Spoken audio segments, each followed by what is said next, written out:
Well, we knew this was going to be a big challenge. We have, in some ways, a young team in certain positions that we're really relying on.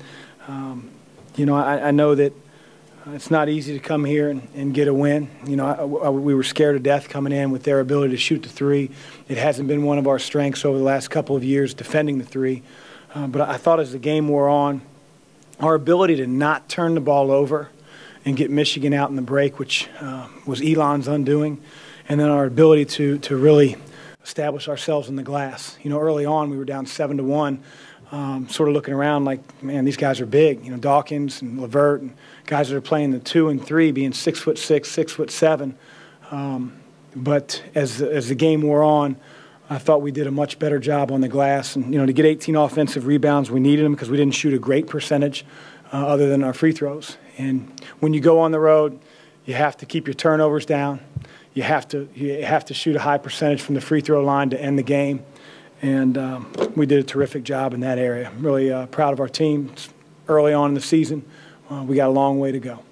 Coach, your depth really came through tonight. It seemed like every time you needed a big shot or a big play, someone different stepped up.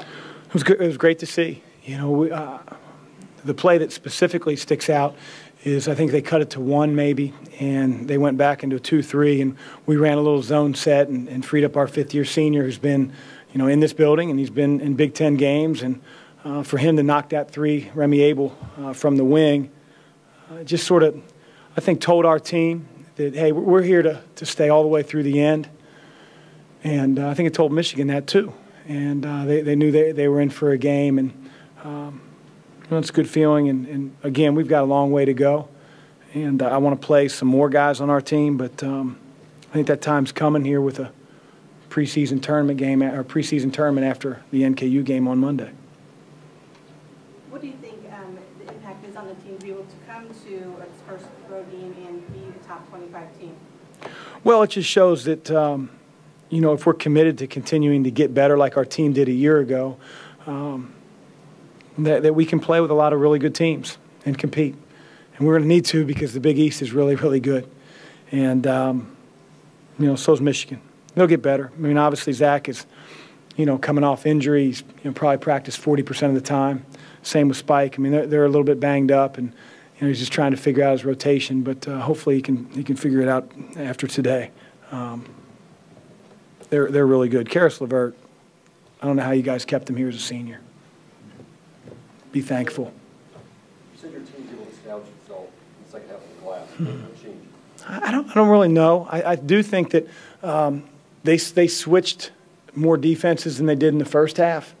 In the first half, we probably saw 90% man and maybe a few possessions that 1-3-1. In the second half, we saw man-to-man. We saw different coverages and ball screens in man-to-man. We saw 2-3, 1-3-1.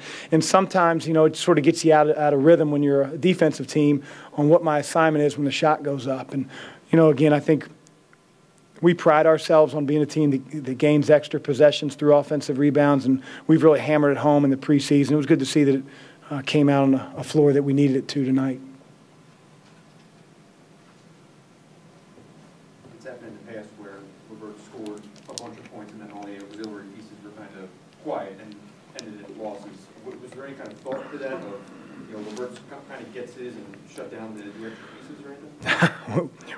No.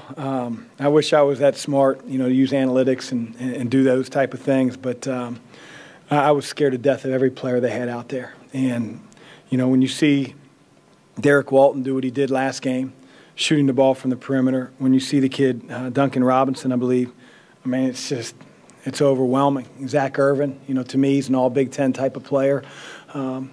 So our game plan wasn't designed to stop one player. Our game plan was designed to try to make sure that we didn't help too much on their ball screen rolls, because if that converges and collapses your defense, then they start playing drive kick, and they're such an unselfish team. They're such a skilled team of passing and shooting the ball. I don't know if we did it well or they just missed some shots, but that was our game plan coming in.